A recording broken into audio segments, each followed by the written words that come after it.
Hello guys, this is M. तो आज हम बात करें झूठ के बारे में, जो कि बाइबल मुक़द्दस के मुताबिक एक कबीरा गुनाह है, जिसको हम अपनी आम ज़िंदगी में एक छोटा सा झूठ समझकर बोलते ही चले जाते हैं। दुनिया में 95% लोग झूठ बोलते हैं और वो झूठ बोलते ही चले जाते हैं। उनको बिल्कुल ये एहसास नहीं होता कि वो झूठ बोल रहे हैं, मसलन कि वो बाइबल मुक़द्दस के बड़े गुनाहों में से एक बड़ा गुनाह कर रहे हैं। बाइबल मुक़द्दस हमें इस बारे में सख्ती से समझाती है। जब हम बाइबल मुक़द्दस में पढ़ते हैं तो बाइबल मुक़द्दस बताती है कि झूठा खुदा की बादशाही में दाखिल नहीं हो सकता। इसी तरह से जब हम बाइबल मुक़द्दस में देखते हैं कि हम अपनी ज़िंदगी के साथ इस आयत को कंपेयर करते हैं, तो हम लोग इस बात को जानते हैं कि हम अपनी ज़िंदगी में कितने % झूठ बोलते हैं, हमारी ज़िंदगी की बेस कितने % झूठ पर खड़ी है। जब हम बाइबल मुक़द्दस में एक और आयत के ऊपर गौर करते हैं तो बाइबल मुक़द्दस फरमाती है कि सच्चाई से वाकिफ़ हो तो सच्चाई तुमको आज़ाद करेगी।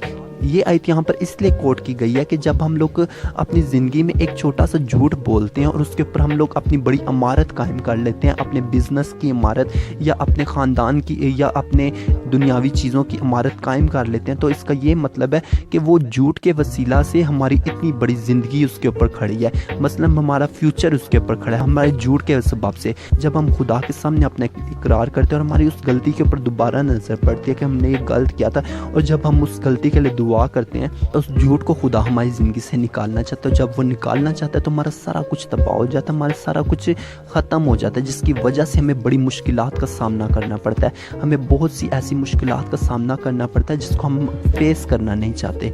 इसीलिए लिहाजा हमें चाहिए कि हम अपनी ज़िंदगी में झूठ ना बोलें। बाइबल मुक़द्दस साफ साफ इन लफ्ज़ों में बयान कर रही है कि झूठा खुदा की बादशाही में दाखिल नहीं हो सकता, मुकाशवा की किताब में लिखा है। इसीलिए हमें अपनी ज़िंदगी से झूठ को ख़त्म करना। Subscribe now and press the bell icon.